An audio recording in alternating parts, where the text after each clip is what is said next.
नमस्कार, मैं नियाज खान और आप देख रहे हैं न्यूज एक्सप्रेस। इंडिया जीतेगा या एनडीए, इसको लेकर सर्वे, आकलन, राजनीतिक विश्लेषकों का आकलन आने लगे हैं और माहौल भी बनने लगा है और कहा जाने लगा है कि कौन भारी पड़ रहा है तो कौन हल्का। ऐसे में अब तक आए सर्वे में मोदी और उनका गठबंधन इंडिया से पिछड़ता जा रहा है और इसकी शुरुआत बिहार से हो गई है और मोदी बीजेपी को बड़ा झटका लगा है। देखिए ये रिपोर्ट। इंडिया की पहली बैठक पटना में हुई तो उसके बाद मोदी शाह का घमंड टूटा और पहली बार लगा कि उनके भी गठबंधन है और फिर शुरू हुआ गठबंधन राजनीति का दौर।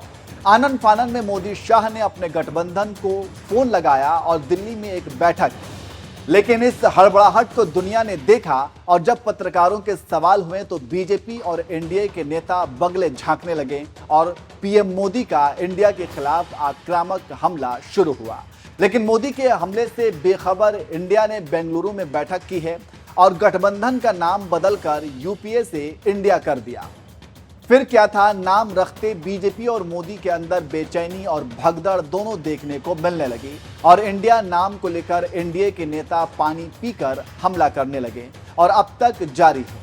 लेकिन अब उसी इंडिया की बैठक मुंबई में जारी है और बिहार में नीतीश तेजस्वी ने मोदी शाह के पैरों तले जमीन खिसका दी है और पटना में राजनीतिक पारा 7वें आसमान पर है और दिल्ली में टेंशन बढ़ गई है क्योंकि सूत्रों के हवाले से कहा जा रहा है कि एलजेपी पारस के 3 सांसद पार्टी को छोड़ सकते हैं और जेडीयू आरजेडी में शामिल हो सकते हैं।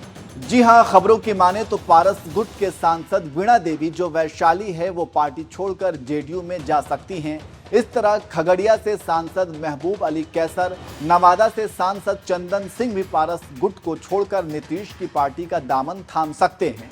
मीडिया में आ रही खबरों की माने तो तीनों सांसद नीतीश कुमार से अलग अलग मुलाकात कर चुके हैं और अपनी वापसी और अपने लिए टिकट को स्वीकार कर चुके हैं।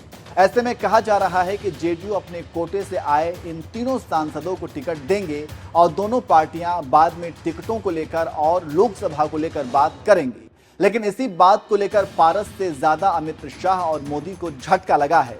लोगों का कहना है कि ये इंडिया के आंधी की शुरुआत है और ऐसा ही चलता रहा तो आगे और लोग भी शामिल हो सकते हैं। इसके साथ ही साथ पारस अपने भतीजों को लेकर हाजीपुर सीट पर दावा कर रहे हैं। भतीजा कह रहा है कि वो सीट उनके पिता की है और इसलिए इस सीट पर किसी का दावा नहीं बनता है।